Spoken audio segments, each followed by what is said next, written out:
Class 8, Chapter Reproduction in Animals, Module 6, Development of Embryo in Hen. Hello friends, हमने humans में reproduction का process समझ लिया. आपको concept clear हो गया? Good. Friends, हमने humans के साथ और भी animals के examples देखे थे जिनमें internal fertilization होता है ना? याद है आपको कुछ एग्जाम्पल्स? गुड फ्रेंड्स, उनमें से एक एनिमल है हेन. हेन में भी इंटरनल फर्टिलाइजेशन होता है. Internal fertilisation takes place in hens also. पर हेन्स ह्यूमंस की तरह बेबीज को बर्थ नहीं देते. They do not give birth to babies और young ones. Hens eggs lay करते हैं. हेन्स में इंटरनल फर्टिलाइजेशन होता है. जाइगोट रिपीटेडली डिवाइड होता है. डिवाइड करते करते ये ओविडक्ट में ट्रैवल करता है. और फ्रेंड्स, जब वो ओविडक्ट में ट्रैवल करता है तब उसके चारों तरफ बहुत सारी प्रोटेक्टिव लेयर्स बनती जाती हैं. क्या होता है फिर से देखें. Internal fertilization takes place in hens and that leads to the formation of zygote. Zygote then divides repeatedly and travels to the oviduct. As it travels down, many protective layers are formed around it. और friends, ये जो hard shell आपको हेन के egg के चारों तरफ दिखाई देता है ना, ये इन सभी प्रोटेक्टिव लेयर्स में से एक लेयर है.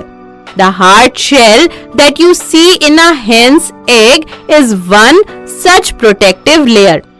जब हार्ड शेल फॉर्म हो जाता है तो हेन एग ले करता है. हेन का एम्ब्रियो अराउंड 3 वीक्स में चिक में डेवलप होता है.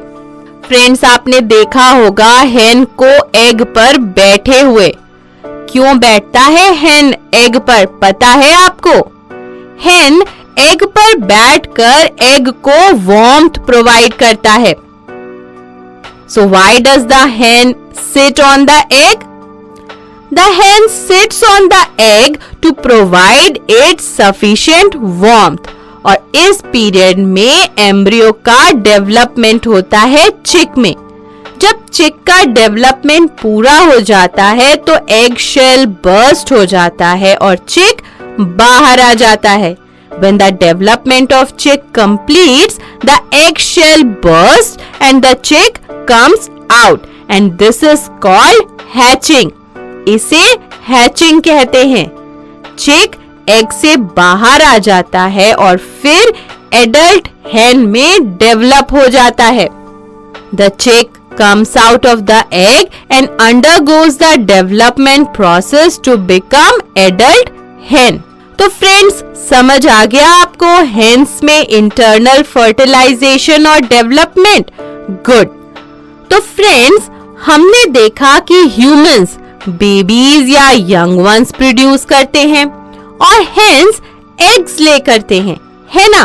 तो फ्रेंड्स, ह्यूमंस की तरह और भी एनिमल्स हैं जैसे डॉग्स, काउज, कैट्स जो यंग वंस को प्रोड्यूस करते हैं और इन एनिमल्स को विविपेरस एनिमल्स कहते हैं. So what are viviparous animals?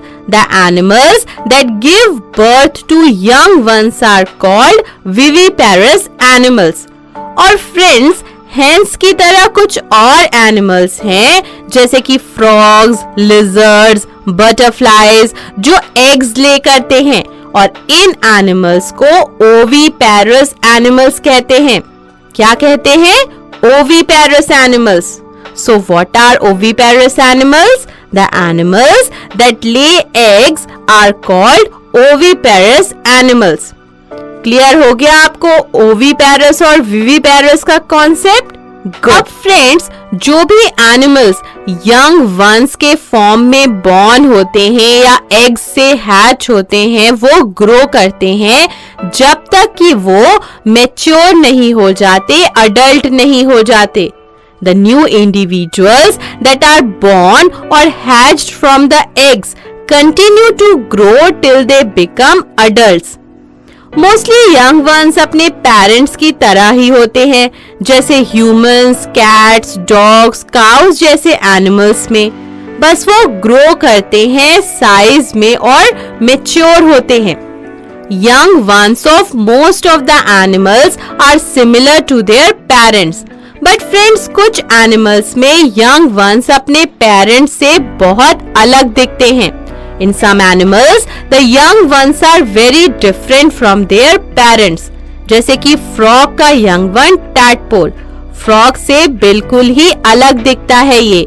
The young ones of frogs are very different from frogs.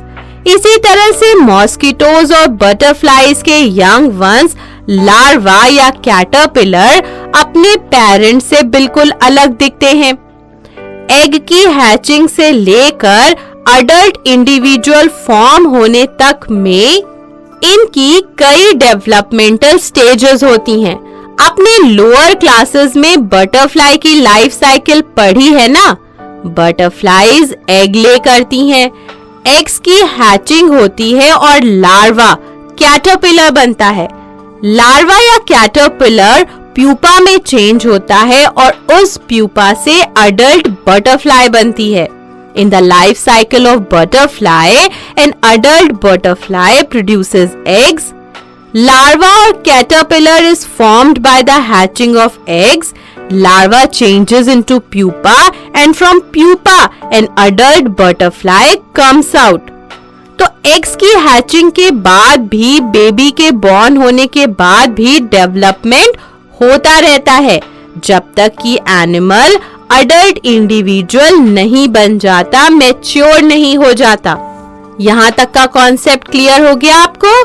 Good. तो चलिए हमने इस मॉड्यूल में जो कॉन्सेप्ट पढ़ा है उसको एक बार रिवाइज कर लेते हैं.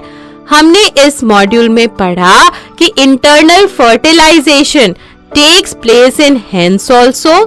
The zygote in hens divide repeatedly and travels to the oviduct. As it travels down, many protective layers are formed around it.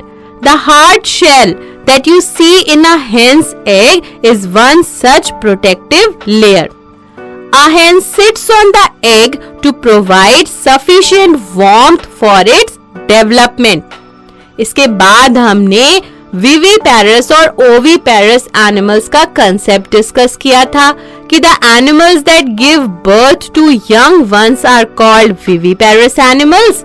Examples are humans, dogs, cows and cats, and the animals that lay eggs are called oviparous animals.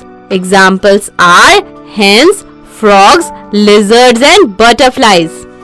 Friends, हमने पढ़ा कि the new individual that are born or hatched from the eggs continue to grow till they become adult.